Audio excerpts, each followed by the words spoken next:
Sawakwako. Kwe. Tanse. Bonjour.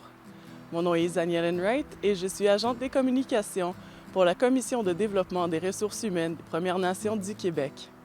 Avec la quantité d'informations diffusées quotidiennement sur la pandémie actuelle, il peut être difficile d'élaborer et de mettre en œuvre un plan de déconfinement pour offrir un milieu de travail sécuritaire à vos employés. Dans cette série de capsules d'information, vous trouverez quelques conseils pour vous aider à y parvenir. Aujourd'hui, nous allons examiner ce qu'il convient de faire avant la réouverture du lieu de travail et pour le maintien de la santé et de la sécurité de votre équipe après la réouverture. Quelques outils utiles, tels que des rappels, des listes de contrôle et des panneaux, ont été créés pour accompagner les informations contenues dans cette vidéo. Ils se trouvent sur les liens indiqués à la fin de la capsule et sur le site web COVID-19 de la Commission de la Santé.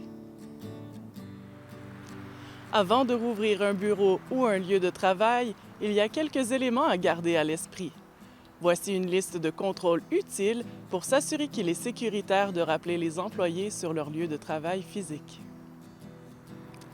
Tout en gardant à l'esprit que les ressources varient selon les employeurs et les communautés, si vous devez rouvrir un espace de travail, la santé et la sécurité constituent une responsabilité majeure. Assurez-vous que des mesures préventives contre le risque de contamination par la COVID-19 ont été mises en œuvre en collaboration avec les employés. S'il existe un comité de santé et de sécurité au travail ou un représentant de la prévention dans l'environnement de travail, invitez cette personne ou ce comité à contribuer à cette étape. Avant la réouverture du lieu de travail, assurez-vous qu'une évaluation a été faite en collaboration avec les autorités pour savoir si les méthodes de travail sont conformes aux directives émises par le gouvernement. Si vous constatez que ce n'est pas le cas, c'est normal. Vous êtes à l'étape de l'évaluation de la procédure. Il vous suffit de dresser une liste des modifications nécessaires pour assurer la sécurité de tous et d'agir en conséquence. Avisez vos employés de la réouverture et prévoyez une rencontre avec eux dans le respect des mesures de distanciation pour leur expliquer les différentes mesures préventives mises en place et ainsi les rassurer. Ces mesures préventives doivent comprendre une routine de désinfection quotidienne pour laquelle nous proposons la liste de contrôles suivante. Vous pouvez également le faire à distance en utilisant des applications de vidéoconférence telles que Teams, Zoom et Skype.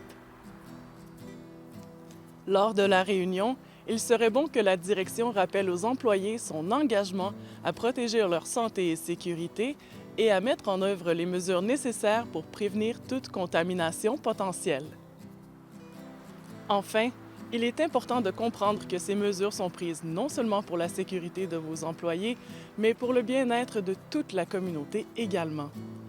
Nous devons aux aînés, aux travailleurs, à nos enfants, à tous les membres de la communauté et aux générations futures de prendre toutes les précautions possibles avant de rouvrir nos espaces physiques pour prévenir la propagation de ce virus. Merci de votre engagement, de votre travail continu et de votre souci de la sécurité de toutes et de tous. Nyawa, Wallalin, Chinaskomitin, Megwech, merci.